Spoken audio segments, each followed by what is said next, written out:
বন্ধুরা আজকে আমার পছন্দের মাছ রান্না করব, দেখে নিন কি মাছ। দেখুন তিনটে ফোলে মাছ নিয়েছি একই সাইজের।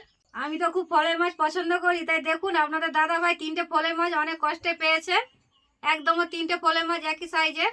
আজকে এই মাছ দিয়ে টমেটো দিয়ে সুস্বাদু একটু রেসিপি করছি, আপনারা পুরো ভিডিওটি দেখতে থাকুন। মাছটা কিন্তু আমি গোটা রাখিনি, দেখুন কেটে ধুয়ে নিয়েছি। এবারে আমি মাছের মধ্যে নুন হলুদ মাখিয়ে নেব।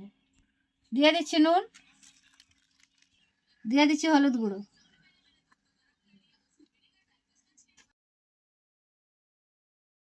মাছের মধ্যে খুব ভালো করে নুন হলুদ মাখিয়ে নিয়েছি। এবারে আমি মাছ ভাজার জন্য কড়াইয়ের মধ্যে দিয়ে দিচ্ছি সরিষার তেল পরিমাণ মতো।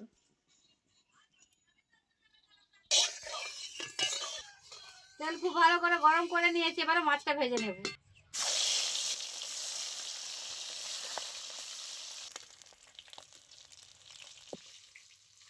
মাছটা খুব বেশি বড় করে ভাজবো না, হালকা ভেজে নিয়েছি, এবার তুলে নেব।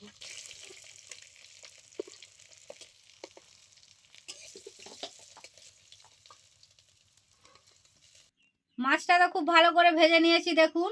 আর এখানে আমি টমেটো খুব ভালো করে ধুয়ে কেটে নিয়েছি।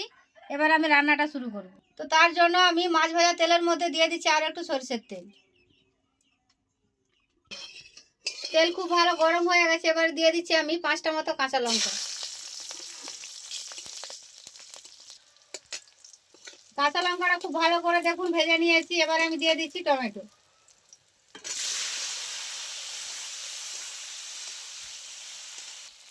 দিয়ে দিচ্ছি পরিমাণ মতো নুন।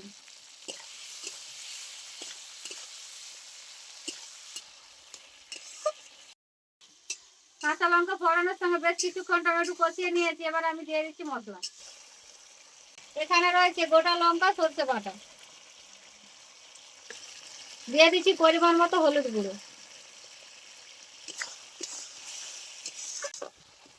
মশলা দিয়ে দিয়েছি, আরো বেশ কিছুক্ষণ মশলার মধ্যে কষিয়ে নেব।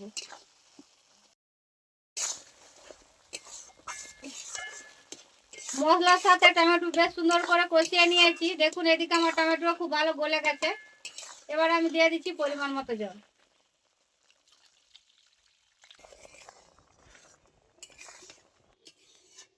ঝোল খুব ভালো করে ফুটিয়ে নিয়েছি। এবার আমি দিয়ে দিচ্ছি আগে থেকে ভেজে রাখা ফলের মাছ।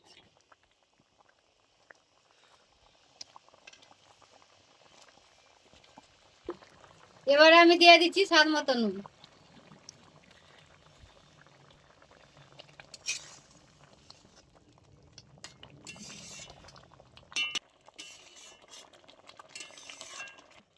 রান্নাটা আমার হয়ে এসছে, এবার আমি নামিয়ে নেব। বন্ধুরা দেখুন একদম রেডি করে নিয়েছি টমেটো দিয়ে ফলের মাছের সুস্বাদু এই রেসিপি। বন্ধুরা আজকের এই রেসিপি যদি আপনাদের কাছে ভালো লাগে অবশ্যই লাইক কমেন্ট করবেন এবং আমার পাশে থাকবেন। এবং আপনারা ভালো থাকবেন। দেখা হচ্ছে অন্য কোনো রেসিপিতে।